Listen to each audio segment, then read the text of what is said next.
Ayan, dahil may nabili nga akong panglagay sa drone, yung drop off na papraktisan natin to. Lalagay natin itong, meron akong peras dito. Ayan, papraktisan natin to, isasabit natin to, paliliparan natin yung ating drone. Tara. Ayan, pagpapraktisan nga natin, ipaliliparin natin yung ating drone.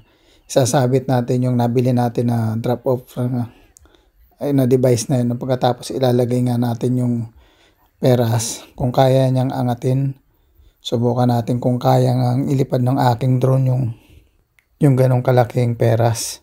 So malalaman natin kung gaano nga siya lakas lumipad. Subukan natin yan. Sige, subukan na natin.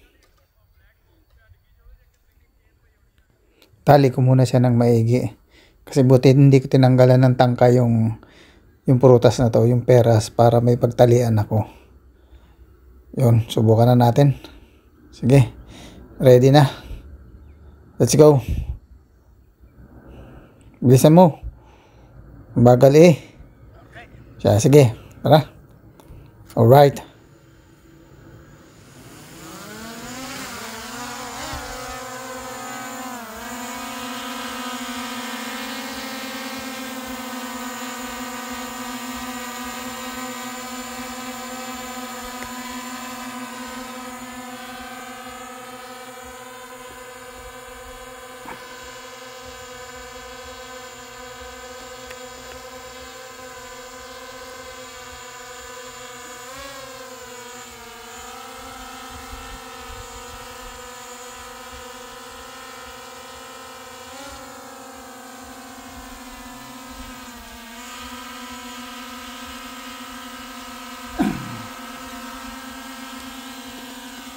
Ito nga tayo.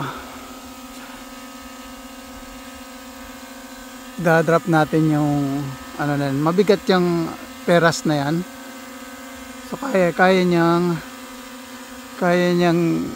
angatin. So, ibaba muna natin ng kaunti.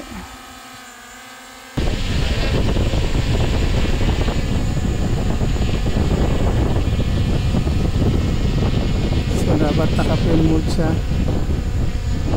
Dapat naka-fuel mode para mas yan. Pag naka-fuel mode, mas mabagal siyang gumalaw. So yan.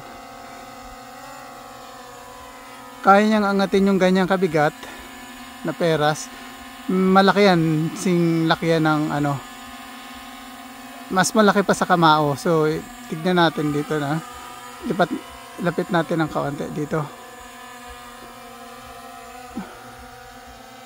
up dito pala sa atin nakatalikod.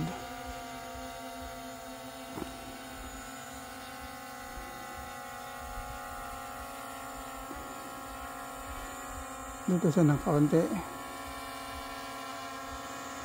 kasi naandun yung isang camera. Yan o. Ngayon ilalaglag natin siya. Lalaglag natin siya nito. Ayan o.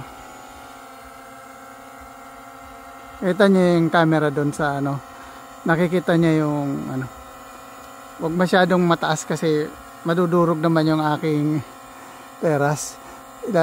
Tatapat lang natin doon sa camera. May isa. Yan. Ayan yan yung GoPro. Ayan.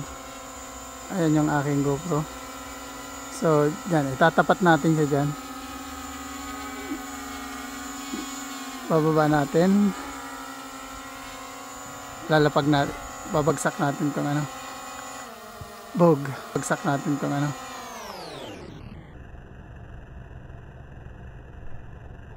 bog. Ayun Kita nyo yan. Perfect. So dito siya, parap natin siya dito sa atin.